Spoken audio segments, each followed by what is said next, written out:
MC सबसे strongest S rank party का founder था, लेकिन उसके फ्रेंड्स ने उसे पार्टी से किक आउट कर दिया क्योंकि उसका सपोर्ट मैजिक बाकियों के मुकाबले अच्छा नहीं था। लेकिन एमसी कभी मेज था ही नहीं। वो अब अपनी असली स्किल और पैशन यानी सोर्ड्समैनशिप पर वापस लौटने का फैसला करता है ताकि वो सबसे ग्रेटेस्ट एडवेंचरर बन सके। एमसी अकेला डंजन में एमलेसली घूम रहा होता है, खुद से थक चुका सा लग रहा था। तभी एक डीमन रैट दिखता है। वो अपना सोर्ड निकालता है जो शायद सालों से इस्तेमाल नहीं हुआ था।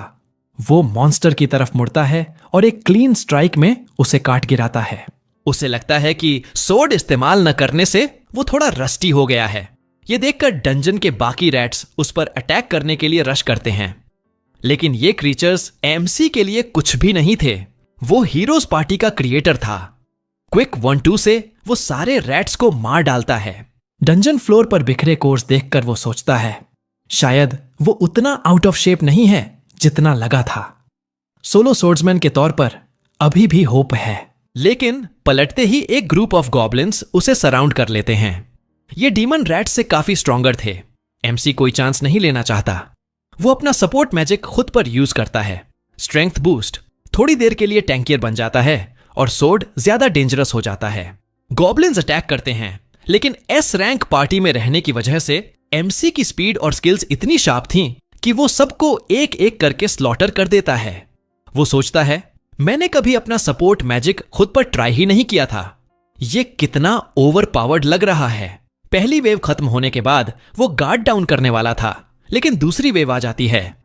एन्चैंटमेंट जल्दी खत्म होने वाला था। वो हेड फर्स्ट जंप करता है, सारे गॉब्लिन्स को स्लैश करता हुआ चेस करके आखिरी वाले को हेल भेज देता है। एन्चैंटमेंट खत्म होता है। एमसी रियलाइज करता है कि स्पेल सिर्फ 3 मिनट्स कॉम्बैट के लिए काम करता है। टाइमिंग और यूसेज में केयरफुल रहना पड़ेगा। तभी तीसरी वेव आती है। Never ending goblins full speed से रश करते हैं। एमसी फिर ओवर पावर करता है और एक एक करके मारता जाता है। एन्चैंटमेंट खत्म होने वाला था तो वो लास्ट मोमेंट में स्पेल फिर यूज करता है और बाकी गॉब्लिन्स को फिनिश कर देता है। आखिरी गॉब्लिन की आंखों में लाइफ जाते देखते ही उसे वो इवनिंग याद आ जाती है। ऑलिवर, एन और डर्क उसके स्टडी में आए और स्ट्रेट कहा कि वो हीरोज पार्टी से किक आउट कर रहे हैं। एमसी शॉक्ड हो जाता है। ऑलिवर से पूछता है ये क्या बोल रहे हो? हम बेस्ट फ्रेंड्स थे। लेकिन ऑलिवर कोल्ड और कैलकुलेटेड रहता है। कहता है विलेज का फ्रेंड होना कुछ छुपाता नहीं। तू पार्टी का सबसे यूजलेस मेंबर है। एन और डर्क भी कहते हैं तू हमें स्लो डाउन कर रहा है, ग्रेटनेस से रोक रहा है। एमसी की लाइफ फ्लैश करती है। कैसे उसका बेस्ट फ्रेंड उसे उस पार्टी से निकाल रहा है जो उसने खुद बनाई थी। हीरोज पार्टी जो इतनी तेजी से डंजन्स क्लाइम करके कंट्रीज बेस्ट में शुमार हो गई थी। ऑलिवर कहता है लास्ट कोलैबोरेटिव डंजन मिशन में उसने दूसरी पार्टीज देखी। उनकी एन्चांटर कितनी स्ट्रांग और हेल्पफुल थी। एमसी के मुकाबले तू यूजलेस है। एमसी कहता है मैं एन्चांटर हूं ही नहीं। पार्टी में किसी को मैजिक एप्टीट्यूड नहीं था, इसलिए मैंने सोर्ड्समैन की पोजीशन सैक्रिफाइस की और अपना खुद का सपोर्ट मैजिक स्टाइल क्रिएट किया। एन उसके मुंह पर हंसती है। पैथेटिक लूजर एक्सक्यूजेस बना रहा है। ऑलिवर तो पहले से बेटर सोर्ड्समैन था। एमसी ऑलिवर की तरफ देखता है, लास्ट होप। लेकिन ऑलिवर कोल्डली कहता है हमने रिप्लेसमेंट एन्चांटर भी ढूंढ लिया है। वो हमें रैंक्स क्लाइम करके ग्रेटनेस दिलाएगा। एमसी आखिरकार एक्सेप्ट कर लेता है कि अब इस पार्टी में उसकी कोई जगह नहीं। एक फाइनल गुड बाय के साथ वो जाने लगता है। एन हंसते हुए कहती है तू कभी एस रैंक पार्टी में होने वाला ही नहीं था। सोर्ड्समैनशिप और मैजिक दोनों ए रैंक हैं। Jack of all trades, master of nothing. MC reality में वापस आता है। वो नया फाइटिंग स्टाइल सोचता है, सोर्ड्समैन और मेज का मर्ज। वो जैक ऑफ ऑल ट्रेड्स रहेगा, लेकिन सब कुछ मास्टर करेगा और ऑलिवर वालों को दिखाएगा कि उन्होंने कितनी बड़ी मिस्टेक की। तभी टेलीपोर्टेशन रूम में 4 एडवेंचरर्स भागते हुए आते हैं। हाफ रहे होते हैं। उनका लीडर पूछता है सब ठीक हो? इतने ऑर्क्स एक साथ एक्सपेक्ट नहीं किए थे। एक मेंबर कहता है गर्ल को पीछे छोड़ आए। लीडर कहता है सही किया, अगर हेल्प करने की कोशिश करते तो सब मर जाते। वैसे भी वो गर्ल आज ही पार्टी में ज्वाइन हुई थी। ओल्डर फ्रेंड को प्रायोरिटी दी। एमसी को अपना पार्टी अबैंडन करने का वुंड अब भी ताजा था। वो उनसे कहता है मुझे ऐसे लोगों से नफरत है। वे कहते हैं कुछ कर ही नहीं सकते थे। एक अटैक करने की कोशिश करता है, लेकिन एमसी उसे मैनहैंडल करके फ्लोर पर पटक देता है। कहता है, अपना अगली मुंह बंद करो और भाग जाओ। लीडर से गुस्से में पूछता है, गर्ल को कहां मरने छोड़ा, और उस डायरेक्शन में भागता है सेव करने। केव के एंड में वो गर्ल को कॉर्नर्ड पाता है, ऑर्क्स की आर्मी के सामने। वो वॉल से लगकर रो रही थी, डिफेंसिव शील्ड लगाए हुए, लेकिन शील्ड ज्यादा देर नहीं टिकता। ऑर्क शील्ड तोड़कर उसकी लाइफ खत्म करने वाला था। एमसी जंप करता है, विंड मैजिक से ऑर्क्स को पुश बैक करता है। गर्ल शॉक्ड और डेज्ड। एमसी वेस्ट नहीं करता, सोर्ड निकालकर ऑर्क्स पर रश करता है। पहला ऑर्क पंच करता है, लेकिन एमसी इजीली ब्लॉक कर लेता है। सपोर्ट मैजिक रीइंफोर्समेंट के साथ वो ऑर्क्स को बटर की तरह काटता जाता है। गर्ल कंफ्यूज होकर सोचती है, ये सोर्ड्समैन है या मेज। एमसी रीइंफोर्समेंट मैजिक से ब्लेड की शार्पनेस बढ़ाता है, ऑर्क्स के वेपन्स और बॉडीज दोनों काट गिराता है। वो सोचता है, वे लोग सही थे, इतने ऑर्क्स हैंडल नहीं कर पाते, लेकिन मैं पार्टी मेंबर को छोड़कर कभी नहीं मरता। डजन्स मॉन्स्टर्स को स्लैश करता हुआ वो सब खत्म कर देता है। केव में सिर्फ कॉर्पसेस और शाइनी कोर्स रह जाते हैं। वो रेडहेड की तरफ मुड़ता है। वो एड्रेनलिन खत्म होने से फ्लोर पर गिर चुकी थी। सनसेट होने तक दोनों डंजन से बाहर आते हैं। रेडहेड अपना नाम सोफिया बताती है और थैंक्स में डिनर के लिए इनवाइट करती है। एमसी एक्सेप्ट कर लेता है। वे सिल्वर रैबिट्स गिल्ड के टैवर्न जाते हैं। एमसी को पता चलता है कि वो गिल्ड से है। केप पर क्रेस्ट था।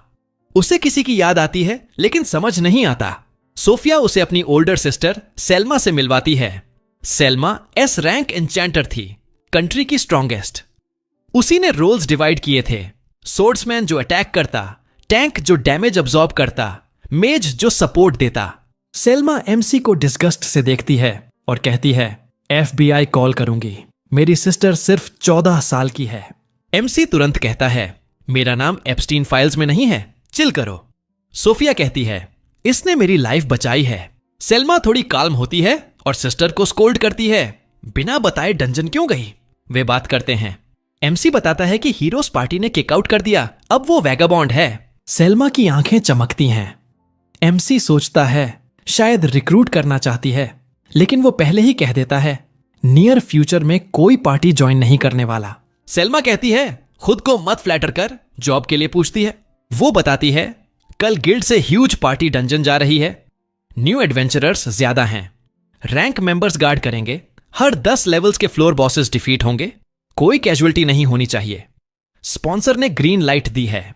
सेल्मा कहती है, एक्स्ट्रा एडवेंचरर के तौर पर साथ चलना चाहूंगी। एमसी की स्किल्स और स्ट्रेंथ रिस्पेक्ट करती है। ये एमसी के दिल में चुभता है। हीरोज पार्टी ने उसे इसलिए किक किया क्योंकि सेल्मा की मैजिक देखकर इंप्रेस हुए थे। उन्हें बेहतर मेज चाहिए था। एमसी अग्री करता है, लेकिन कंडीशन पर डंजन सिर्फ सोर्ड्समैन के तौर पर जाएगा, मेज नहीं। सेल्मा थोड़ी वरी होती है, लेकिन मान जाती है। सोचती है सिचुएशन बिग होने पर मेज रोल में वापस आ जाएगा।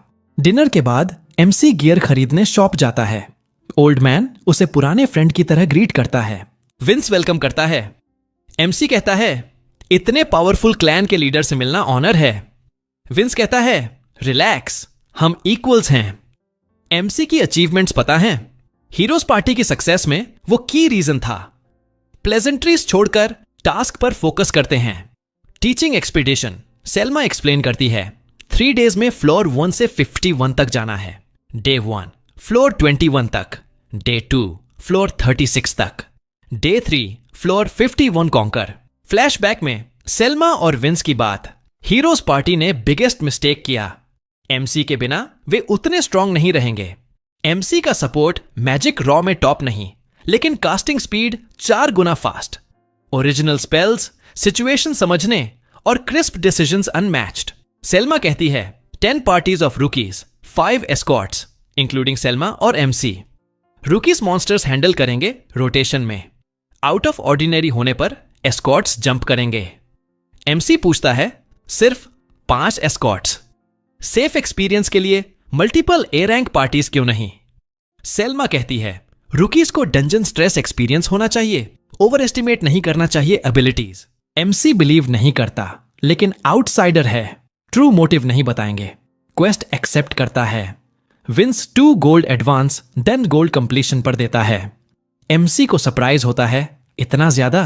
years worth money. सेल्मा कहती है, तुझे वैल्यू करते हैं, इसलिए प्रॉपर कॉम्पेंसेशन। एमसी थैंक्स कहकर नेक्स्ट मॉर्निंग मिलने का प्रॉमिस करता है। अगली सुबह डंजन एंट्रेंस पर न्यू एडवेंचरर्स इंतजार कर रहे हैं। सोफिया और सेल्मा रेडी।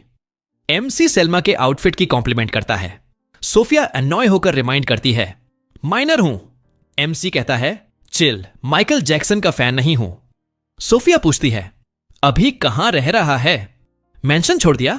एमसी कहता है, इनमें, लेकिन सून प्रॉपर प्लेस ढूंढ लूंगा। सब आ गए लगते हैं। सेल्मा एक्सपीडिशन स्टार्ट करती है। सोफिया को अपनी पार्टी में भेजती है। सेल्मा एमसी को बाकी 3 एस्कॉर्ट से मिलवाती है। Ent, blue haired tank, Bern, blonde tank, Cathy, short haired healer.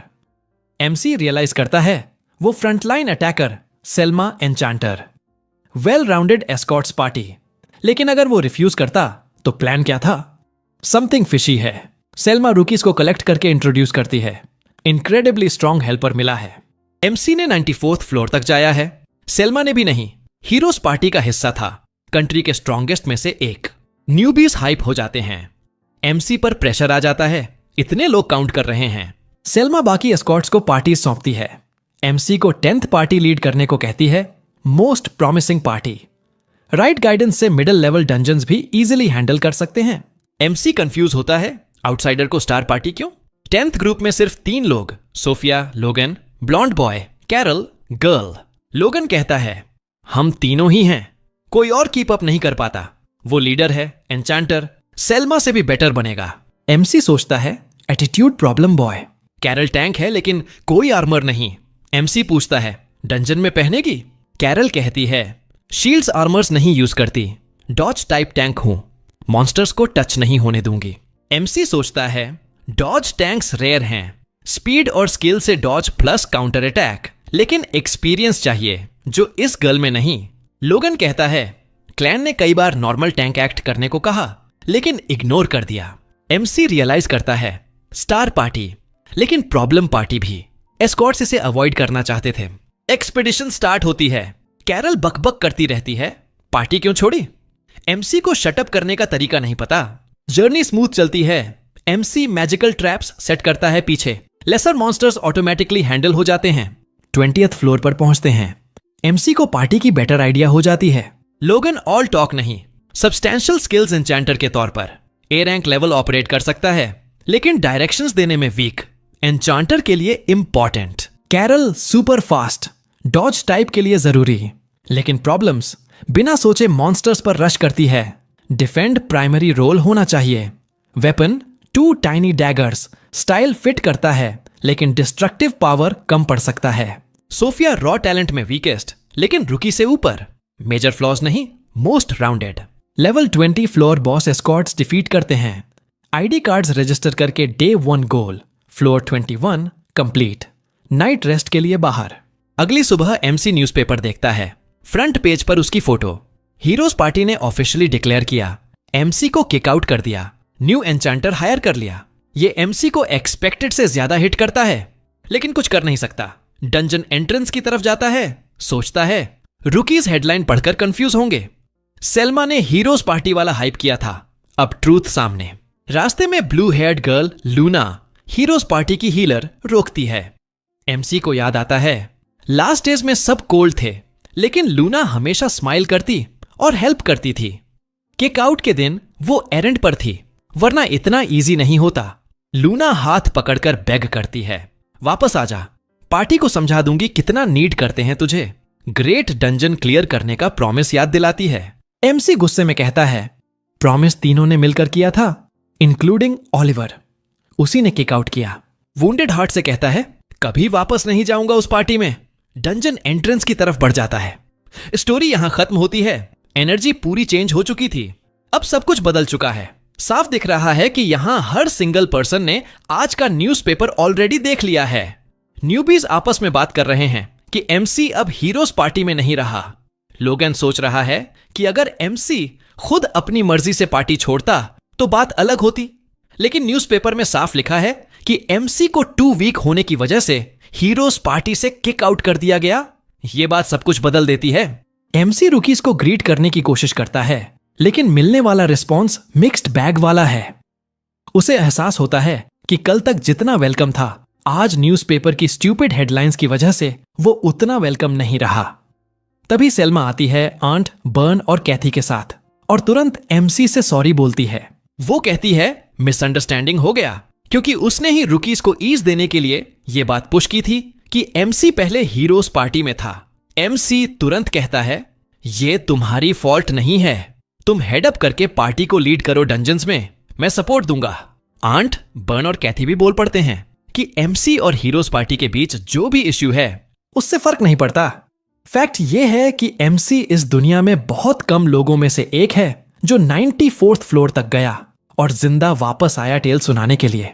यह सुनकर एमसी को थोड़ी राहत मिलती है कांस्टेंट स्क्रूटनी से, और वो अपनी पार्टी की तरफ जाता है जहां सोफिया और कैरल पूरे दिल से गुड मॉर्निंग बोलती हैं। लेकिन लोगन थोड़ा हेजिटेंट लग रहा है, समझ नहीं आ रहा कि एमसी से कैसे बिहेव करे। एमसी खुद आइस ब्रेक करता है और पार्टी से पूछता है आज न्यूज़पेपर देखा? सोफिया और कैरल बोलती हैं हां देखा, लेकिन पढ़ने लायक नहीं क्योंकि फुल ऑफ लाइज है। लोगन तो फॉक्स न्यूज सब्सक्राइब नहीं करता, वो ट्रूथ सुनने का आदी है, इसलिए सीधे पूछता है न्यूज़पेपर ने सच बताया? एमसी जवाब देता है टेक्निकली हां सच है, क्योंकि पार्टी ने मुझे टू वीक होने की वजह से बैनिश कर दिया। बाकी मेंबर्स को सॉरी बोलता है कि शुरू से नहीं बताया। कहता है मैं वो हीरो नहीं हूं जैसा सब एक्सपेक्ट करते हैं।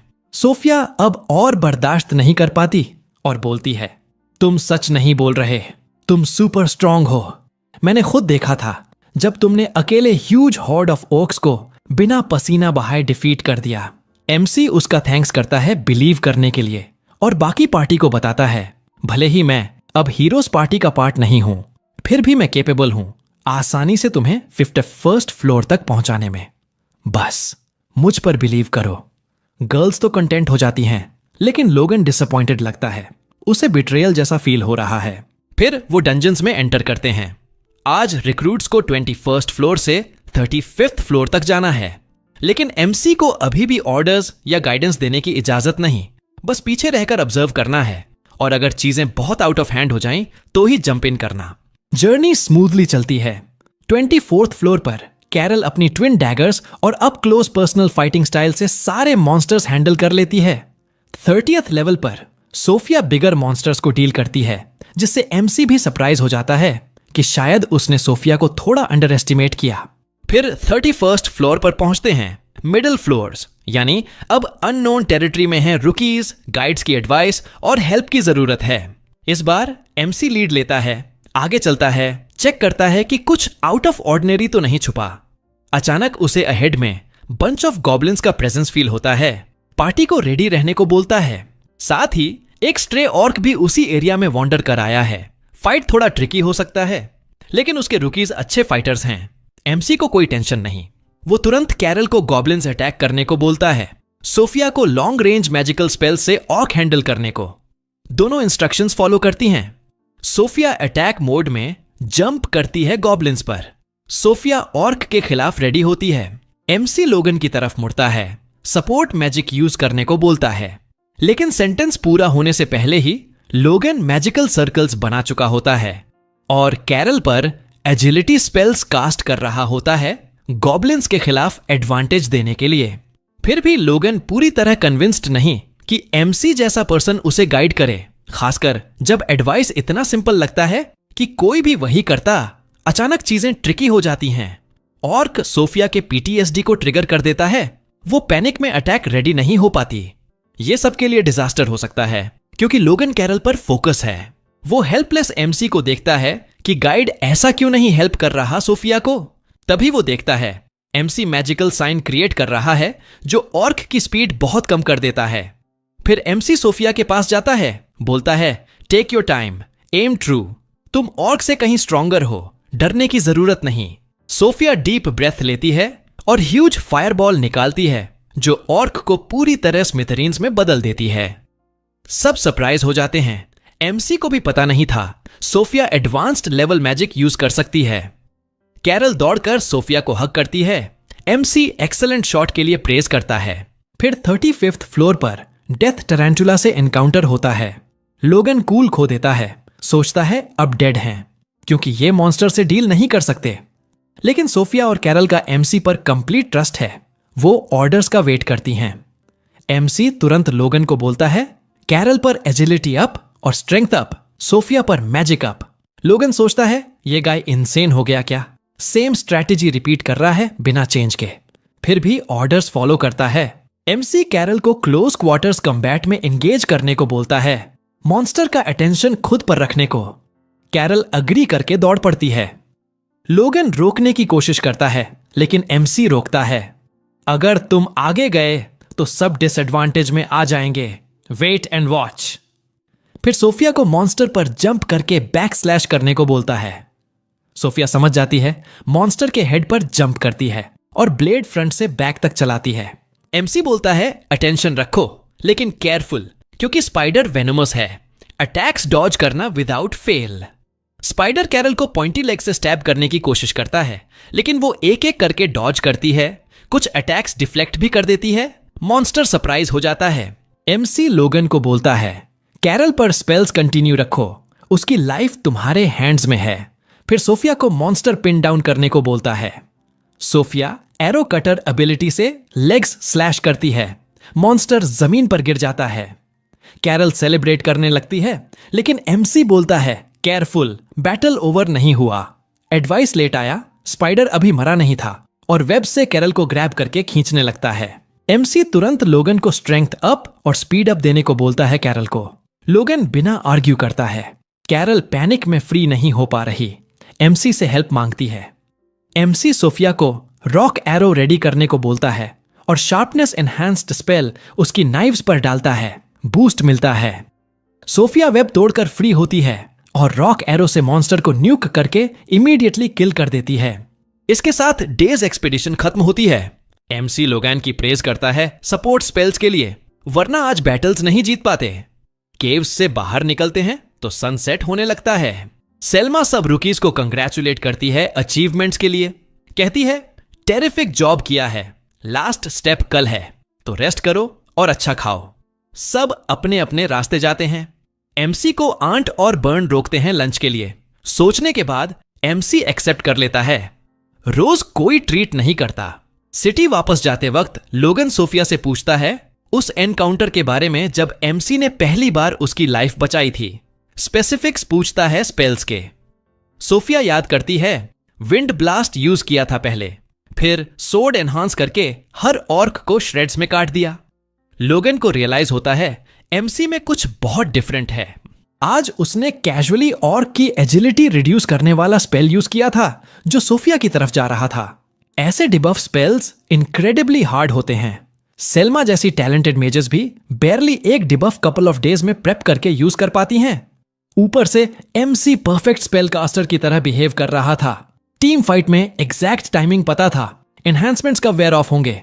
प्रीएम्प्टिव स्पेल से एनिमी मूवमेंट्स प्रिडिक्ट कर रहा था। लोगन को लगता है उसने एमसी को कंप्लीटली रॉन्ग समझा। वो नॉर्मल मेज नहीं, एक्चुअल जीनियस है। सिटी में एमसी टैवर्न में बर्न और आंट के साथ बैठता है। वो बोलते हैं जो चाहे ऑर्डर करो, हमारा ट्रीट है। फिर पूछते हैं एक्चुअल रोल क्या था। हीरोज पार्टी में एन्चांटर थे, अब सोर्ड्समैन क्लेम कर रहे हो। एमसी बताता है मैं हमेशा से सोर्ड्समैन बनना चाहता था। ग्रैंडफादर ने विलेज में ह्यूज बीस्ट को स्ले किया था, तब से माइंड में स्टक हो गया कि सोर्ड्समैन बनूंगा। विश सच हुई कुछ समय के लिए। हीरोज पार्टी में सोर्ड्समैन था, लेकिन लोअर लेवल्स में पेस स्लो हो गया, मॉन्स्टर्स स्ट्रॉन्गर हो गए। उसी समय सेल्मा ने टीम स्ट्रैटेजी पॉपुलर की, जहां सब एन्चांटर पर डिपेंड करते थे डिसीजंस के लिए। पार्टी में किसी की एफिनिटी नहीं थी एन्चांटर बनने की, तो बेस्ट चॉइस एमसी था। पार्टी के सके में उसने सोर्ड्समैन का पोडियम छोड़ दिया और एन्चांटर बन गया। बिटरली सोचता है कि हीरोज पार्टी के पास अब नेक्स्ट लेवल्स क्लियर करने का 0 चांस है, लेकिन सोचता है अब इसके बारे में सोचने लायक नहीं। फिर बॉयज को बताता है अब वो मोस्ट वेल राउंडेड सोर्ड्समैन बनना चाहता है, जो लोअर लेवल फ्लोर्स तक अकेले हैंडल कर सके बिना किसी पार्टी के नीड के। उसे पता नहीं कि अगले ही दिन हीरोज पार्टी उसी डंजन में उससे मिलने आएगी जिसे कॉन्कर करने का एम है उसका। अगली सुबह ओरहान डंगोनन की तरफ जाता है। सोच रहा है आज युवा पार्टी को लीड करने का आखिरी दिन है। वो देखता है सोफिया और बाकी सब एंट्रेंस से थोड़ा दूर उसका इंतजार कर रहे हैं। सब गर्मजोशी से ग्रीट करते हैं। आज पार्टी में उस पर कल से ज्यादा कॉन्फिडेंस दिख रहा है। लोगन भी काफी ओपन और ट्रस्टिंग लग रहा है। कैरोल बोल पड़ती है, आज आखिरी दिन है, सोफिया तुझसे कुछ कहना चाहती है, और कोहनी मारकर सोफिया को आगे धकेलती है। सोफिया शर्मा जाती है, हिचकिचाती है, सच बोल नहीं पाती। पता चलता है कि कल रात नहाते वक्त सोफिया ने कैरोल से कहा था वो चाहती है कि ओरहान नाइट रैबिट क्लैन में रह जाए और उन्हें टॉप तक ले जाए। लेकिन वो ये बात ओरहान से कह पाती इससे पहले ही सेल्मा उसे बुलाती है। ओरहान कहता है बाद में बात करते हैं और चला जाता है। गाइड्स की तरफ जाते हुए वो कुछ रूकीज की बातें सुनता है। हीरोज पार्टी आज डंगोनन जा रही है। नए मेंबर के साथ ट्रायल रन करने जा रहे हैं कि सब सिंक में हैं या नहीं। ओरहान सोचता है वे किस फ्लोर पर ट्राई करेंगे। फिर पता चलता है वो डीपेस्ट 94 विंड फ्लोर पर नहीं जा रहे बल्कि 92 विंड फ्लोर से शुरू करेंगे, बस चेक करने के लिए। ओरहान स्तब्ध रह जाता है। उसे नहीं लगता कि नया मेंबर लेकर इतने ऊपर से शुरू करना सही है। पहले कुछ लोअर फ्लोर्स पर टीम वर्क टेस्ट करना चाहिए था। आखिर में वो सोचता है हीरोज पार्टी के बारे में सोचना बेकार है, मुझे अपने टारगेट पर फोकस करना है। उधर 92वें फ्लोर पर ओलिवर अपनी टीम को हाइप करता है। कोई दिक्कत नहीं होनी चाहिए, लेकिन फिर भी सावधान रहना। फिर नए मेंबर सिफिली ग्रीन हेयर वाली एन्चेंटर की तरफ मुड़ता है। टैंक उससे कहता है दिखा क्या कर सकती है। इडियट मैज बोल पड़ता है, फिली तो ओरहान जैसी जैक ऑन फनल ट्रेड्स नहीं है, हमें कोई दिक्कत नहीं होगी। ओलिवर लूना की तरफ देखता है। लूना चुप है, साइलेंट डिफाइंस में। वो कभी नहीं चाहती थी कि ओरहान जाए। ओलिवर सोचता है इस रन के बाद लूना को भी मानना पड़ेगा कि फैसला सही था, प्रॉब्लम ओरहान ही था। लेकिन सच ये है कि लूना उस प्लान का हिस्सा नहीं थी जिससे ओरहान को निकाला गया। उसे तो शाम को पता चला जब ओलिवर फिली को पार्टी में वेलकम करने के लिए पार्टी कर रहा था। एन और डेरिक दोनों ओरहान का मजाक उड़ा रहे थे। अब असली एन्चेंटर आ गया है, उस अच्छे खासे कुछ न करने वाले जैक ऑफ मैमहोल की जगह। हम जल्दी 100वें फ्लोर तक पहुंच जाएंगे। एन ने फिली से कहा हमारे पास ढेर सारा पैसा है, लेकिन ओरहान इतना कंजूस था कि कभी कुछ एक्स्ट्रा पर्सनल खर्च नहीं करता था। फिली थोड़ी असहज होकर पूछती है पार्टी का फंड तो सिर्फ पार्टी के लिए होता है ना, पर्सनल यूज के लिए नहीं। एन उसकी बात टाल देती है, अरे हमारे पास पैसा है तो क्या बुरा है अगर थोड़ा एंजॉय कर लें, पैसा है तो खर्च भी तो करना है। बीच में ओलिवर बोलता है अब ओरहान की बातें बंद करो। उसके बाद वो सब उसको पूरी तरह से इररिलेवेंट मानकर आगे बढ़ जाते हैं। जैसे ही वो लोग गिलास उठाकर फिली को अपनी पार्टी में शामिल होने की खातिर टोस्ट करते हैं, लूना हाँफते हुए कमरे में दाखिल होती है और ओलिवर से कहती है कि उसे उससे जरूरी बात करनी है। अचानक उसकी नजर फिली पर पड़ती है जिसे वो अब तक जानती भी नहीं, और ओलिवर से पूछती है कि क्या वो प्राइवेट में बात कर सकते हैं। ओलिवर कहता है कि हाँ कर सकते हैं और करना भी चाहिए, लेकिन यहीं सबके सामने। लूना के पास कोई चारा नहीं बचता और वो बोल पड़ती है कि उसने अभी अभी सुना है कि ओरहान नाइट सिल्वर रैबिट्स के साथ रेड पर जा रहा है। ये कैसे मुमकिन हो सकता है। डेरेक एंड एन दोनों कंफ्यूज हो जाते हैं। एन पूछती है भाई 3 दिन में वो नाइट सिल्वर रैबिट्स में कैसे शामिल हो गया, हमने तो उसे बताया था कि वो कितना कमजोर है। डेरेक बोलता है अरे वो अभी भी अपना एस रैंक बैज लहरा रहा होगा जो इस पार्टी की वजह से मिला था, बस उसी के दम पर जॉब मिल गई होगी। लूना और ज्यादा कंफ्यूज होकर पूछती है ये क्या बकवास कर रहे हो तुम लोग। ओलिवर उसे शांत होने को कहता है और सुनने को बोलता है, लेकिन उससे पहले ही एन बीच में कूद पड़ती है और लूना को बताती है कि वो अच्छा खासा निकम्मा ओरहान ने 3 दिन पहले पार्टी छोड़ दी। ओरहान के पार्टी छोड़ने की खबर सुनकर लूना स्तब्ध रह जाती है और वो बुदबुदाती है क्या आखिरकार ओरहान ने हमसे हार मान ली। लेकिन डेरेक, वो मोटा बेवकूफ, अपना मुंह खोलता है और बोलता है नहीं रे, उल्टा है, ओरहान ने पार्टी नहीं छोड़ी, हम लोगों ने उसे जबरदस्ती निकाल दिया क्योंकि वो लूजर था। लूना सदमे में ओलिवर की तरफ मुड़ती है और पूछती है ये सच है। ओलिवर शांति से कहता है हाँ सच है, और वो फिली को इंट्रोड्यूस करने की कोशिश करता है नया मेंबर। लेकिन लूना उसे बीच में ही रोक देती है और कहती है मैंने साफ साफ कहा था कि ओरहान की जगह किसी को भी नहीं लूंगी। ये सुनकर डेरेक, वो जीरो एक टैंक, चिल्लाता है चुप कर, नया मेंबर अभी तुझे ग्रीट करने की कोशिश कर रहा है। ओलिवर डेरेक को शांत करता है और लूना को समझाने की कोशिश करता है कि ओरहान अब उनकी पार्टी के लायक नहीं रहा, वो बस उनका बोझ बनेगा। लूना साफ मना कर देती है मुझे किसी भी बात से सहमति नहीं है। ओरहान इस पार्टी का कोर है, उसी की वजह से हम इतनी दूर तक पहुंचे हैं। उसके बिना हम आगे नहीं बढ़ सकते। और वो गधा बीच में टांग अड़ाता है कि ओरहान को स्पेशल समझने वाली सिर्फ तू ही है और अब कुछ हो भी नहीं सकता क्योंकि फैसला हो चुका है और ओरहान को निकाल दिया गया है। ओलिवर लूना से कहता है कि अभी उन्हें इमीडिएट प्लान्स पर बात करनी है। चूंकि ये पहली बार है जब सब फिली के साथ काम कर रहे हैं, इसलिए वो 92nd फ्लोर से शुरू करेंगे और धीरे धीरे 94th तक जाएंगे। लूना साफ मना कर देती है, मुझे मौत की इच्छा नहीं है जैसी तुम लोगों को लगता है। डेरेक हंसता है, अरे 92nd फ्लोर से शुरू कर रहे हैं तो मौत की इच्छा कैसे? हम तो पहले ही 94th तक पहुंच चुके हैं। लूना कहती है, भले फिली बहुत स्किल्ड एन्चेंटर हो, लेकिन पहले लोअर फ्लोर से शुरू करना चाहिए। डेरेक फिर अपनी मोटी खोपड़ी से बोलता है, हमने 93rd क्लियर कर लिया है, नीचे क्यों जाएं? लूना कहती है, तुम लोग पागल हो गए हो, 92nd फ्लोर पर ब्लैक ड्रैगन है, पिछली बार हम मुश्किल से उससे बच पाए थे। एन हंसती है, वो तब था जब हमारे पास कमजोर एन्चेंटर था, इस बार ड्रैगन को मारना आसान होगा। ओलिवर कहता है, हम बस देखना चाहते हैं कि हम सब साथ में कितना अच्छा काम कर पाते हैं, ड्रैगन से लड़ना जरूरी नहीं। लूना फिर भी कोशिश करती है कि बहुत नीचे से शुरू करें, लेकिन ओलिवर बीच में काटता है, फैसला हो चुका है, अब नहीं बदलेगा। रियलिटी में वापस आते हैं। हीरोज पार्टी 92nd फ्लोर के मैमथ के सामने खड़ी है, जिसे पिछली बार उन्होंने आसानी से हराया था, लेकिन इस बार उन्हें बुरी तरह परेशानी हो रही है। ओलिवर तलवार लेकर मैमथ पर दौड़ता है, लेकिन मैमथ अटैक ब्लॉक कर देता है और ओलिवर को पीछे धकेल देता है। डेरेक काउंटर अटैक के लिए तैयार होता है। कवर के पीछे पहुंचते ही ओलिवर का बफ खत्म हो जाता है और उसे महसूस होता है जैसे हर बार बफ खत्म होने पर उसके शरीर पर भारी बोझ लटक जाता है। वो मुड़कर फिली से पूछता है, हमारे बफ्स इतनी जल्दी क्यों खत्म हो रहे हैं? फिली कहती है, मुझे अभी तक समझ नहीं आया कि तुम सब साथ में कैसे लड़ते हो, लेकिन बेहतर हो जाएगा। ओलिवर को थोड़ा झटका लगता है। उसे याद आता है कि ओरहान ने पहले दिन के कुछ ही घंटों में उनके बारे में सब कुछ समझ लिया था। अचानक मैमथ एनर्जी ब्लास्ट करता है, डेरेक ब्लॉक करने की कोशिश करता है, लेकिन फिसल जाता है और बीएम एन की तरफ मुड़ जाता है। एन डेरेक को गालियां देती है, बेवकूफ। डेरेक खुद सोचता है कि उसका ब्लॉक इतना कमजोर क्यों हो गया। एन सैलियान आगे कूदती है और फायर ब्लास्ट मारती है, लेकिन मैमथ को बस गुदगुदी होती है। ओलिवर चिल्लाता है, सीरियस हो जा। एन कहती है, मैं तो वही कर रही हूं जो हमेशा करती हूं, लेकिन पता नहीं क्यों अटैक कमजोर लग रहे हैं। ओलिवर फिली से कहता है, एन के मैजिक डैमेज को फिर बूस्ट कर। फिली करती है, लेकिन फिर भी एन का फायर ब्लास्ट मैमथ पर खरोंच तक नहीं छोड़ता।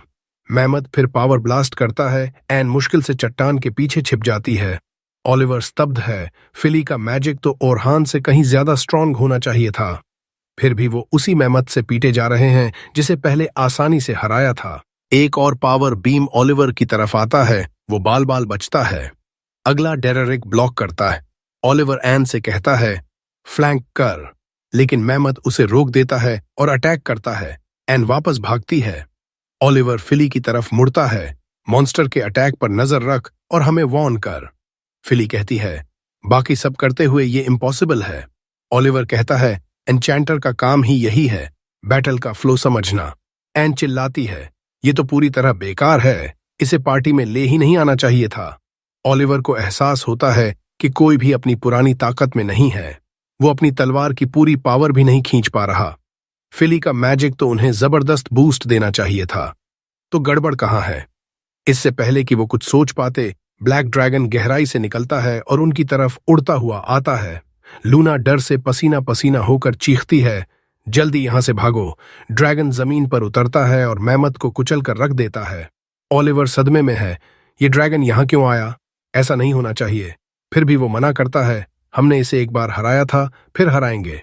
डेरेक फायरबॉल ब्लॉक करने की पोजीशन में जाता है, लेकिन वो पहले जितना स्ट्रांग नहीं है और उड़ जाता है।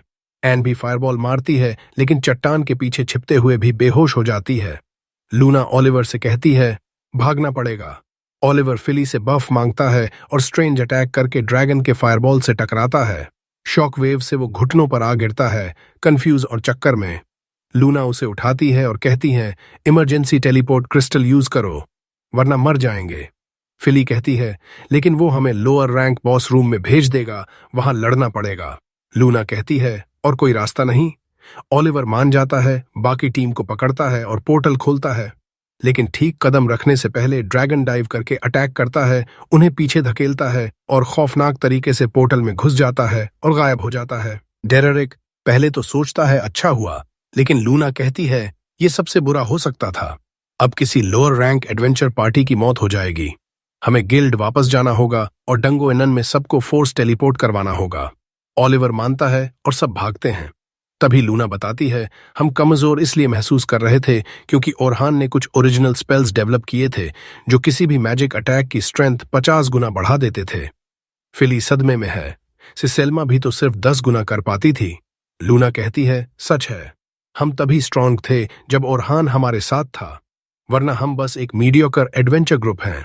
ऑलिवर मानने से इनकार करता है और कसम खाता है कि ओरहान के बिना भी ड्रैगन को मारकर दिखाएगा। सब गिल्ड हाउस की तरफ भागते हैं, दुआ करते हुए कि अभी तक किसी की जान न गई हो। 50th फ्लोर पर ओरहान अपनी पार्टी से कहता है 51st फ्लोर पहुंचते ही आज का गोल पूरा हो जाएगा और हम टेलीपोर्टेशन क्रिस्टल से वापस चले जाएंगे। सब सहमति में सिर हिलाते हैं, लेकिन ओरहान के पेट में अजीब सी घबराहट है। वो चारों तरफ देखता है, कुछ गड़बड़ नहीं दिखती।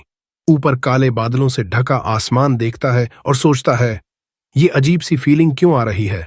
सब कुछ ठीक चल रहा है, फ्लोर बॉस से लड़ेंगे, कोई बड़ी बात नहीं, फिर घर लौटेंगे, मिशन सक्सेस, फिर ये वार्निंग क्योंकि कुछ बहुत गलत हो चुका है और सबको अभी निकलना चाहिए।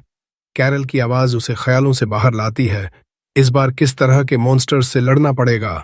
ओरहान उसकी आंखों में एक्साइटमेंट देखता है और कहता है तू टैंक है, तेरी मुख्य जिम्मेदारी टीममेट्स को प्रोटेक्ट करना है, तू अकेले दुश्मनों पर टूट पड़ने की सोच नहीं सकती। कैरल सहमत नहीं होती, अगर मैं अकेले सबको संभाल लूं तो टीममेट्स का काम आसान हो जाएगा, वो खतरे में भी नहीं पड़ेंगे। टैंक का काम फ्रंट लाइन पर रहना है। वो और बेहतर लड़ने की एडवाइस मांगती है। ओरहान थककर सांस छोड़ता है और कहता है टीम के साथ काम करना सीख, सब कुछ अकेले करने की कोशिश मत कर, जितनी जल्दी सीखेगी उतना अच्छा। कैरल को बोरिंग लगता है, लेकिन लोगन उसे डांटता है, ध्यान दे, इतनी अच्छी एडवाइस मिल रही है, शुक्रिया अदा कर। वो कहता है महान एडवेंचरर एल्बर्ट ने कहा था team work is dream work. Orhan छोटे गोरे बालों वाले की तरफ मुड़ता है और पूछता है नाइट रैबिट क्लैन वाला एल्बर्ट। लोगन खुश हो जाता है कि कोई और भी पढ़ता है, सिर्फ डंगो नन में बर्बर की तरह नहीं लड़ता। ओरहान कहता है शायद सब जानते होंगे, अल्बर्ट नाइट स्काई रैबिट्स का सबसे स्ट्रांग मेंबर था। माना जाता है कि पिछले साल 92nd फ्लोर पर ब्लैक ड्रैगन से लड़ते हुए मरा। लोगन कहता है मौत के बाद भी वो लेजेंड बन गया, हमेशा याद रखा जाएगा।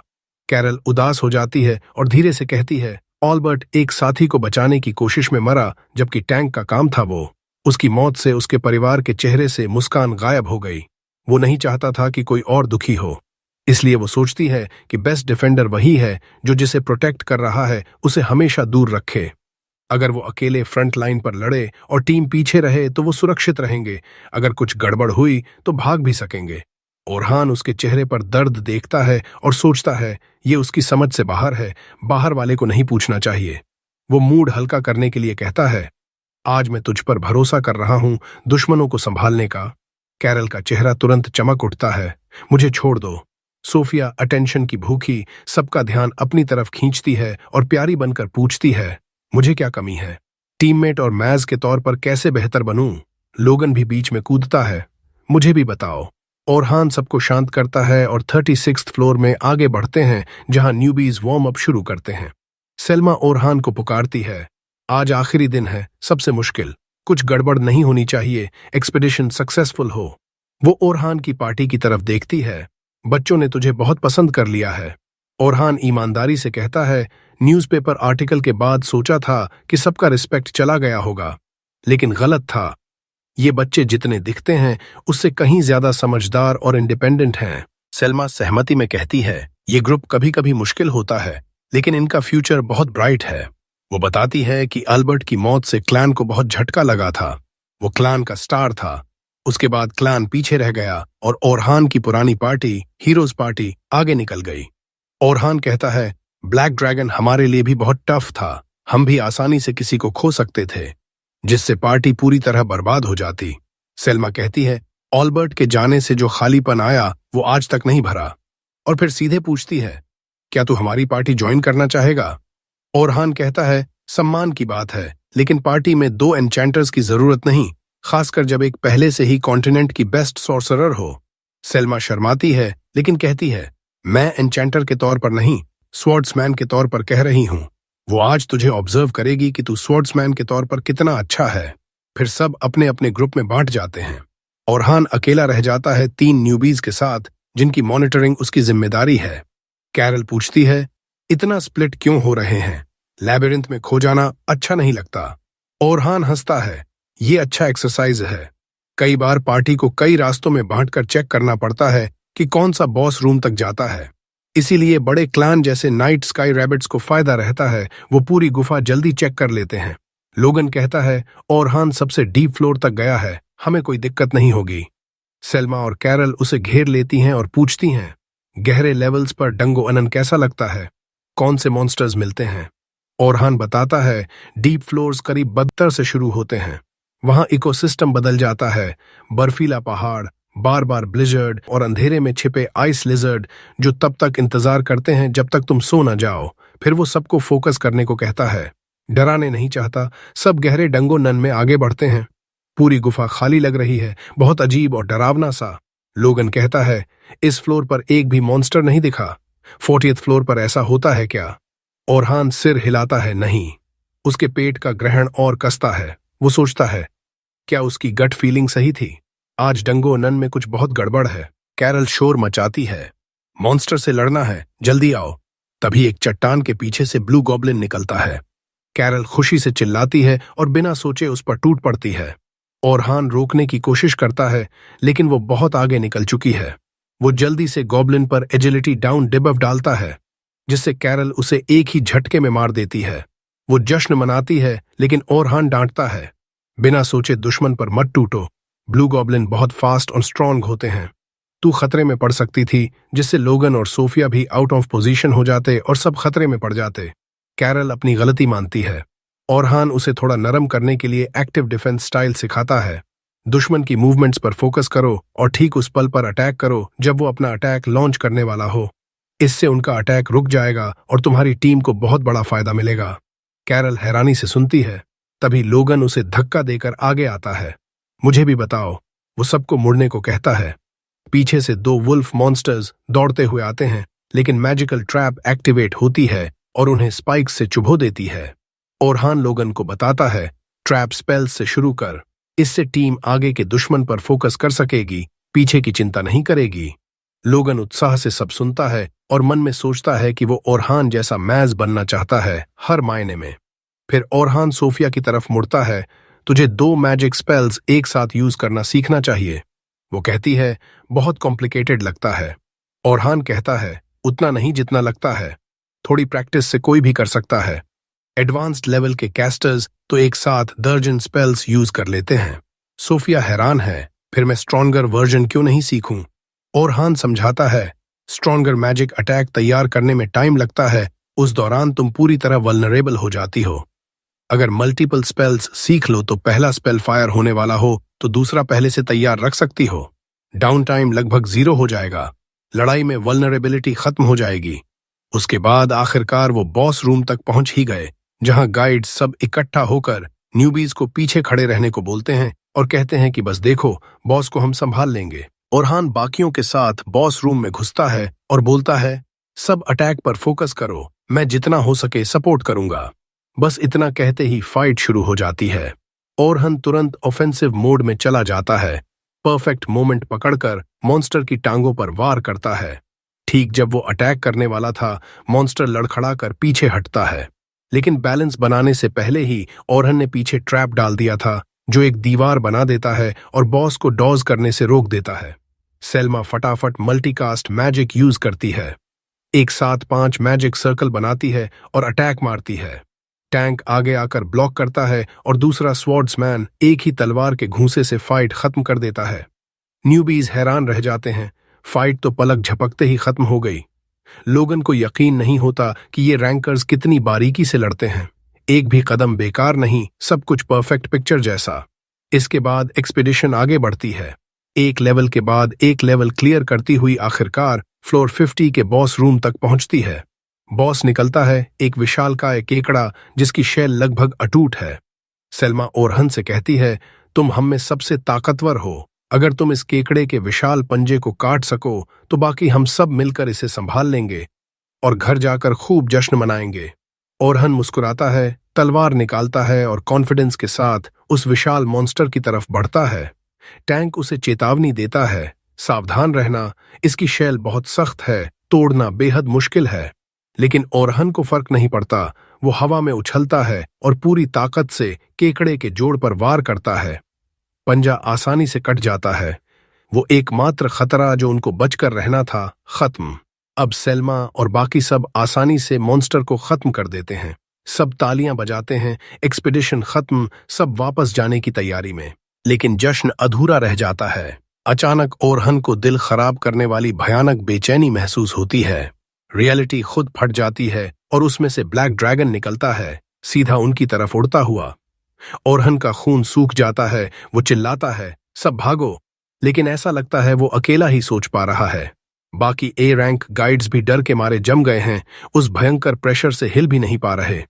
सब सोच रहे हैं, ये क्या हो रहा है भाई, इतने लो लेवल फ्लोर पर इतना खतरनाक मॉन्स्टर क्यों? सेल्मा ही थोड़ा बहुत सोच पा रही है, लेकिन वो भी हिल नहीं पा रही। उसे एहसास होता है अभी कमांड उसी को लेनी पड़ेगी ताकि न्यूबीज बचकर निकल सकें।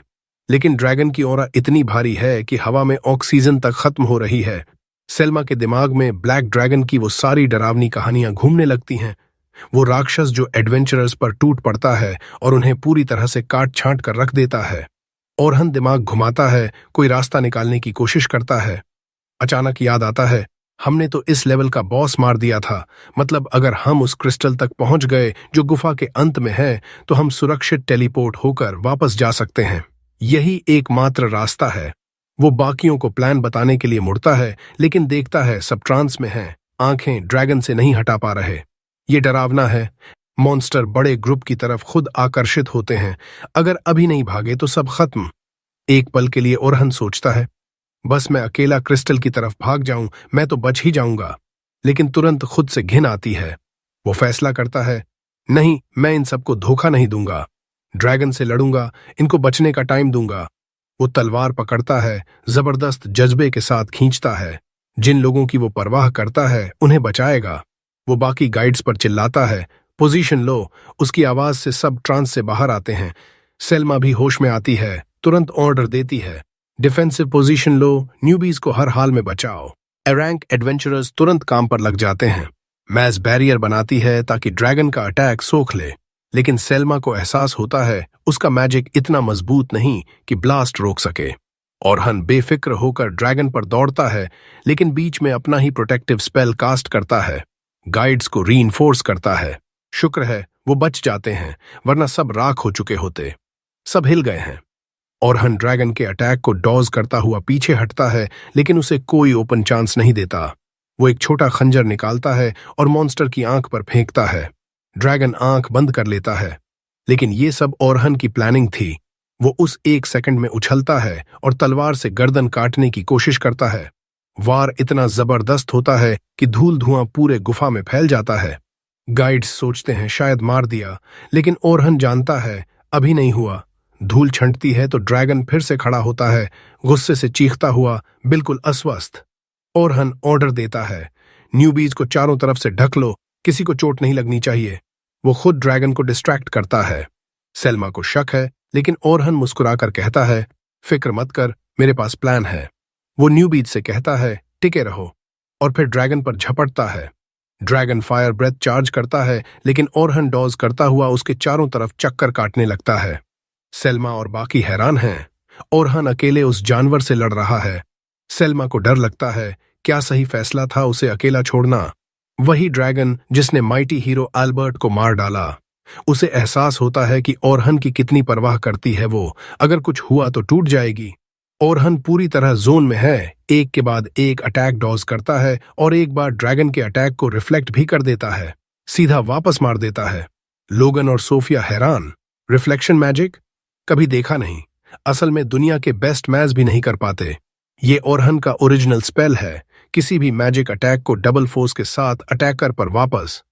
लेकिन ड्रैगन के स्केल्स इतने सख्त हैं कि वो भी बिना खरोंच के खड़ा रहता है। ओरहन समझ जाता है अब कोई चॉइस नहीं, रिस्क लेना पड़ेगा। वो मल्टीकास्ट स्टेटस बूस्ट करता है 6 मैजिक सर्कल एक साथ। सेल्मा दंग रह जाती है, हाई लेवल मैच भी 3 से ज्यादा नहीं कर पाते। ओरहन बिना पसीना बहाए 6 कर देता है। वो दूसरा ऑल स्टेट बूस्ट, फिर तीसरा। कुल 6 बार स्टेट्स डबल। गाइड्स के होश उड़ जाते हैं। ये तो नामुमकिन है। ओरहन सुपर सायन की तरह चमकने लगता है, लाइटनिंग उसके चारों तरफ। ड्रैगन टेल स्मैक मारता है, लेकिन ओरहन गायब होकर लेज पर लटक जाता है। सेल्मा को लगा टेलीपोर्ट कर गया। वो कांप रही है। ओरहन का असली लेवल क्या है? वो सपोर्ट मैच की हिस्ट्री बदल रहा है, लेकिन जमीन पर उतरते ही नाक से खून बहने लगता है। वो जानता है स्टेट्स इंसानी लिमिट से ज्यादा बढ़ा दिए। बॉडी अभी भी इंसानी है, ये झेल नहीं पा रही। माना भी तेजी से खत्म हो रहा है। 32 स्पेल्स एक साथ यूज कर रहा है। वो जानता है बस जल्दी फिनिश करना है, ऑल आउट जाना है। वो ड्रैगन पर दौड़ता है, ऊपर से अटैक करता है। ड्रैगन टेल से मारने की कोशिश करता है, लेकिन ओरहन माना ब्लॉक बनाकर उस पर खड़ा हो जाता है। अटैक हवा में। लोगन सोचता है ये भी ओरिजिनल स्पेल।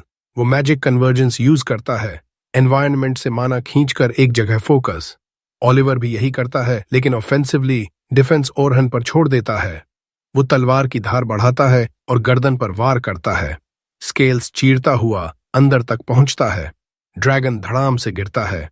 लोगन सोफिया खुशी से चिल्लाते हैं, लेकिन सेल्मा जानती है अभी बस जख्मी हुआ है। ओरहन लिमिट पर है, लड़खड़ाता है, लेकिन अटैक जारी रखता है। ड्रैगन फिर उठता है, फायर ब्रेथ से दूरी बनाता है, फिर डार्क मैजिक से स्पीयर्स की बौछार। ओरहन स्पीड से बचता है। उसके दिमाग में पुरानी यादें, जब सब कुछ रंगीन था, ओलिवर के साथ गलियों में खेलता था। फिर एक दिन बैंडिट्स ने गांव लूट लिया, सब कुछ जला दिया। वो दोनों रोते रहे, कुछ कर नहीं पाए। अगले दिन सबको दफनाया और कसम खाई, इतने ताकतवर बनेंगे कि किसी को कुछ चुराने नहीं देंगे। वो यादों से इंस्पायर होकर धूल से निकलता है, सीधा ड्रैगन की तरफ। ड्रैगन अपना सबसे खतरनाक अटैक चार्ज करता है, मौत का दूसरा नाम। ओरहन तैयार होता है, स्पीयर्स के बीच से बॉब एंड वीव करता हुआ निकलता है। फायरबॉल डिस्ट्रैक्शन के लिए मारता है और गर्दन काटने की कोशिश करता है, लेकिन स्केल्स फिर से अटूट शील्ड बन जाते हैं। वो पीछे हटता है, स्पीयर से बचता है, पीछे से आने वाले स्पीयर को रिफ्लेक्ट कर देता है। वो सोचता है पहले टीम थी, अलग अलग रोल थे, अब अकेला हूं। लेकिन याद आता है मैंने कसम खाई थी अकेले ड्रैगन को हराऊंगा, ऐसा एडवेंचरर बनूंगा जिसे किसी पार्टी की जरूरत न पड़े। वो ट्रैप कार्ड सेट करता है जो ड्रैगन पर बमबारी करता रहता है। इसी बीच मैजिक कन्वर्जेंस से तलवार चार्ज करता है, पूरी तरह काली। वो पूरी ताकत से वार करता है, ड्रैगन के चेस्ट में लगता है, लेकिन ड्रैगन फिर उठता है, ऑफेंसिव हो जाता है। ओरहन भागता है, बफ्स खत्म हो रहे हैं, बाकी माना से फिर बूस्ट करता है, जोरदार स्ट्राइक से ड्रैगन को गिराता है, लेकिन वो फिर उठता है, दोनों आखिरी सांसों पर। ओरहन की तलवार टूट जाती है। वो फैसला करता है या तो ऑल आउट अटैक से खत्म करूंगा या मर जाऊंगा। वो सामने डार्क होल बनाता है, सारी एनर्जी कन्वर्ज करके एनर्जी स्वॉर्ड बनाता है, दोनों हाथों से पकड़ता है। ड्रैगन स्पीयर्स मारता है, ओरहन ब्लॉक रिफ्लेक्ट करते हुए डॉज करता है। आखिरकार रिफ्लेक्शन मैजिक से खुद को पुश करता है और सबसे ताकतवर अटैक से ड्रैगन के सिर पर वार करता है। विस्फोट होता है, सब धूल में डूब जाता है। धूल छंटती है तो सेल्मा देखती है। ओरहन जिंदा है, सांसें तेज, तलवार के सहारे खड़ा। उसे एहसास नहीं कि उसने इतिहास रच दिया। पहली बार किसी ने ब्लैक ड्रैगन को अकेले हराया। डंजन केव के बाहर भारी भीड़ जमा हो चुकी थी। ब्लैक ड्रैगन की खबर फैलते ही लूना और उसकी पार्टी मेंबर्स किसी तरह डंजन एंट्रेंस तक पहुंची। उन्हें उम्मीद थी कि वो समय पर पहुंच जाएं और जितने ज्यादा लोगों को बचा सकें। लूना ने भीड़ से कहा, पीछे हटो, ब्लैक ड्रैगन लूस है।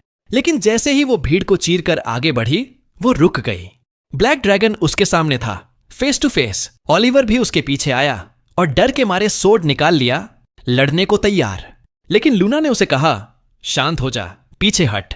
उसे समझ आ गया कि मॉन्स्टर में कुछ गड़बड़ है। जब बाकी लोग भी पहुंचे, तब तक साफ दिख रहा था कि ब्लैक ड्रैगन मर चुका है। हीरो की पार्टी हैरान रह गई।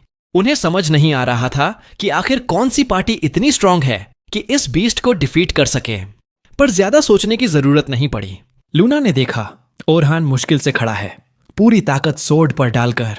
वो पूरी तरह बीटअप लग रहा था। लूना को शक हुआ, क्या ओरहन और बाकी एडवेंचरर्स ने मिलकर इस बीस्ट को हराया? उसने तुरंत कहा, तुम्हें हीलिंग चाहिए।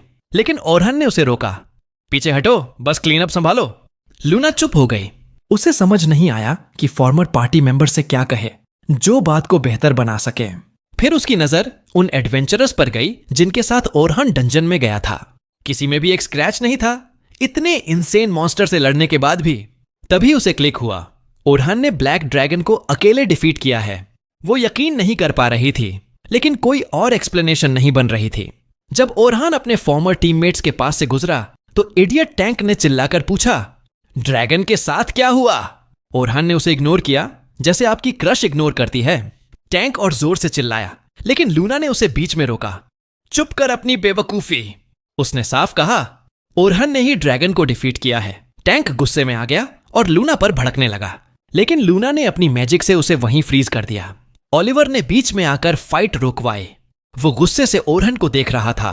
उसे जलन हो रही थी कि ओरहन ने उसे आउटशाइन कर दिया। उस रात सोफिया सब कुछ याद कर रही थी। 3 दिन की एक्सपीडिशन का रिपोर्ट लिखना था, लेकिन वो सिर्फ ओरहन के बारे में ही लिख पा रही थी। कितना कूल था वो। उसने उसे बेसिक्स ऑफ मैजिक सिखाया, टीम प्लेयर कैसे बनना है वो बताया, और सबसे बड़ी बात, लेजेंडरी ब्लैक ड्रैगन को अकेले डिफीट करके उसकी लाइफ बचा ली। रिपोर्ट पूरा होने से पहले सेल्मा कमरे में आई। पूरे दिन की थकान से हगड़ा हुई, सीधे बेड पर जा गिरी सोने की तैयारी में। लेकिन सोफिया उसे बाथ हाउस ले गई। रिफ्रेशिंग सेशन के दौरान सेल्मा ने पूछा, ओरहन का फाइटिंग स्टाइल तुम्हें कैसा लगा? उसे समझ नहीं आ रहा था। ओरहन की स्ट्रेंथ बॉटमलेस पिट जैसी लगती है। सोफिया ने अलग नजरिया दिया। उसने कहा, मुझे लगा ओरहान बेसिक्स पर इतनी पकड़ है कि वो लेजेंडरी काम सिर्फ बॉडी और स्किल्स के एफिशिएंट यूज से कर लेता है। उसने बताया कैसे ओरहान ने उनकी ग्रुप को हर रोल में बेस्ट तरीके से फाइट करना सिखाया और खुद भी वही स्टाइल यूज करता है। मेज, हीलर, टैंक, सोर्ड्समैन, सब कुछ अकेले। सेल्मा को बहुत इंसाइट मिला। उसने सोफिया को थैंक यू कहा। अगली सुबह ओरहन दर्द से जागा। पूरी बॉडी में दर्द था। उसने पेन रिलीफ स्पेल यूज किया ताकि कम से कम चल तो सके। तभी सेल्मा मिलने आई। डाइनर में ब्लैक कॉफी पीते हुए बात हुई। सेल्मा ने पूछा, अब कैसा फील कर रहे हो? ओरहन ने कहा, ठीक हूं। हालांकि वो ढेर सारे पेन किलर्स ले रहा था बेसिक काम करने के लिए। अचानक सेल्मा उठी और डीप बो किया। उसने थैंक यू कहा, अपनी लाइफ बचाने के लिए, रुकीज की लाइफ बचाने के लिए। एक्सपीडिशन सक्सेसफुल हुई, कोई कैजुअल्टी नहीं हुआ। ओरहन ने कहा, टेंशन मत लो, टीम एफर्ट था। सेल्मा ने पूछा, क्या तुम गिल्ड हाउस चलोगे? लीडर तुमसे बात करना चाहता है। ओरहन ने हां कर दी। एनीवे, उसके पास काम नहीं था। गिल्ड हाउस पहुंचे तो नर्डी लीडर सोफा पर बैठा था। सीधे मुद्दे पर आया, नाइट स्काई सिल्वर रैबिट्स में ज्वाइन करना चाहोगे? फर्स्ट लाइन अटैकर हमारी मोस्ट पावरफुल पार्टी में, और लेफ्टिनेंट भी बना देंगे क्लैन के day to day operations guide करने के लिए। ओरहन शॉक्ड था। लेफ्टिनेंट बनना बहुत बड़ी बात है, आमतौर पर फाउंडिंग मेंबर्स को मिलता है। किसी ने भी तुरंत हां कह दी होती, लेकिन ओरहन ऐसा नहीं था। उसने कहा, कुछ समय दो सोचने के लिए। लीडर ने हैप्पीली ग्रांट कर दिया। वापस आते हुए ओरहन सोच रहा था, दुनिया के बेस्ट क्लैंस में से एक उसे अपनी बेस्ट पार्टी लीड करने और लीडर बनाने को तैयार है। उसने ओल्ड मैन से बात की जो उसका आर्मर बनाता है। ओल्ड मैन हंसा, इतना ईमो मत बनो। फिर एडवेंचरर्स गिल्ड से मीटिंग का कॉल आया। इंक्वायरी कमिटी बैठी थी।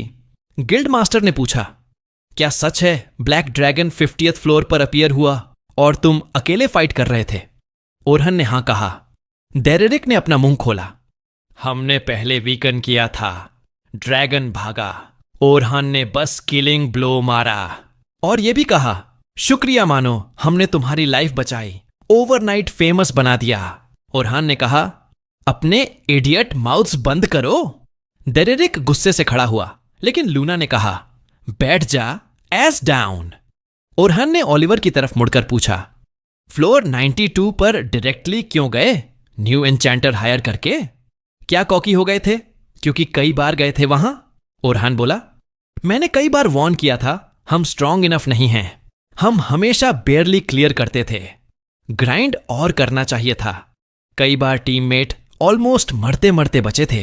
किसी ब्रेन वाले को समझना चाहिए था, लक खत्म हो सकता है। ओलिवर स्मगली बोला, तुम वीक थे इसलिए बेयरली क्लियर होता था, इसलिए न्यू एन्चेंटर हायर किया, बेटर स्किल्स वाला। अब डीपर जा सकते हैं।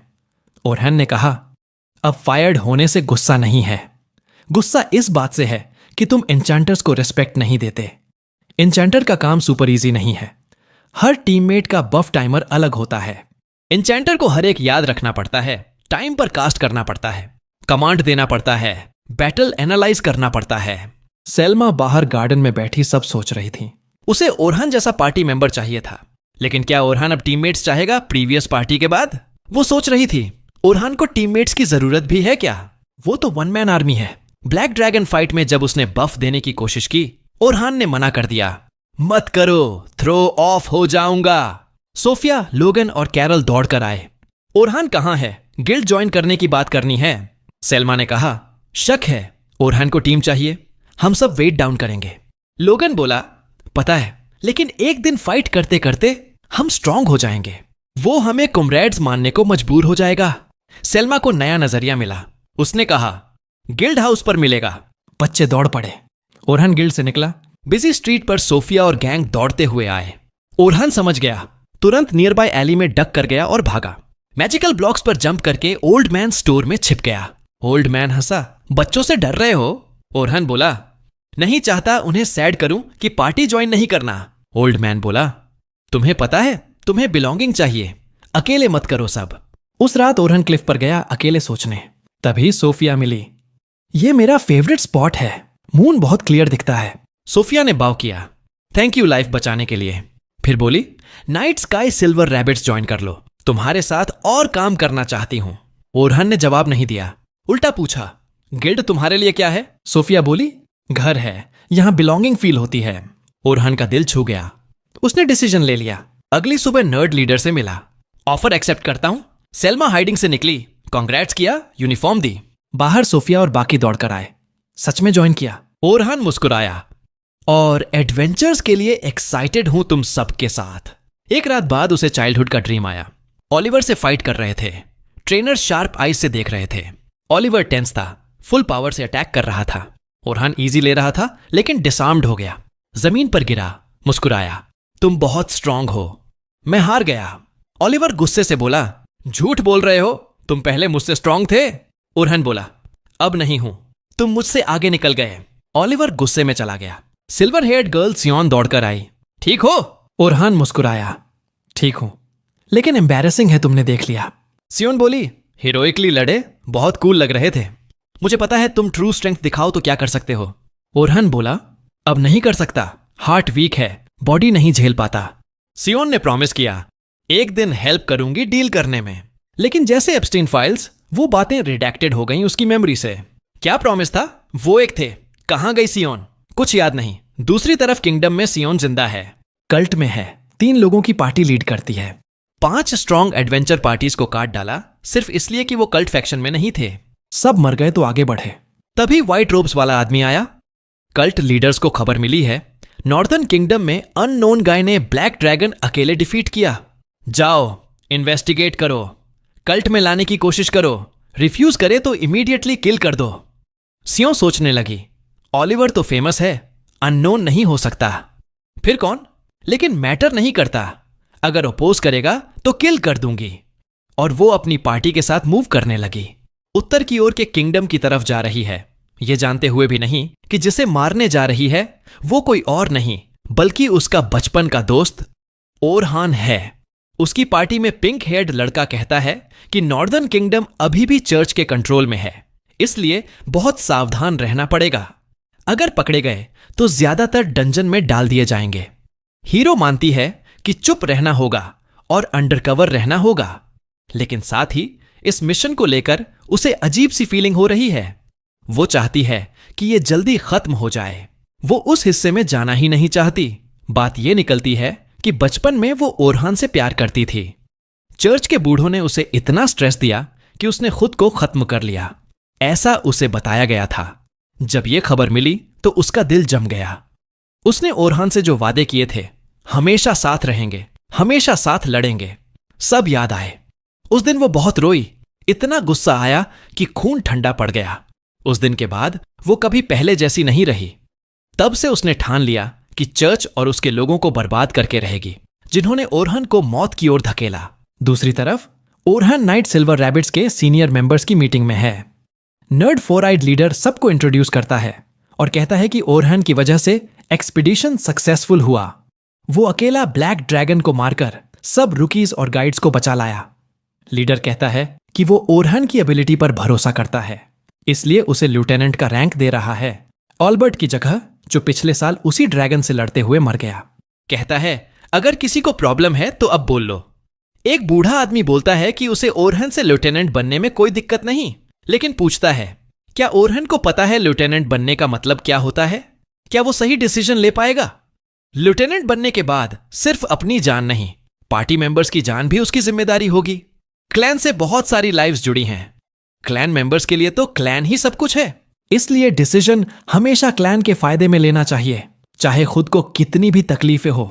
ओरहन को सायों से किया वादा याद आता है। कई दर्द भरी मेमोरीज दिमाग में घूम जाती हैं। वो समझ जाता है कि वो क्लैन को अपनी पूरी जिंदगी नहीं बना सकता। ईमानदारी से जवाब देता है, मेरे पास एक लाइफ है जो बहुतों के पास नहीं है, इसीलिए मैं सब कुछ क्लैन को नहीं दे सकता। मीटिंग में सब शॉक्ड हो जाते हैं। सेल्मा को भी ये उम्मीद नहीं थी।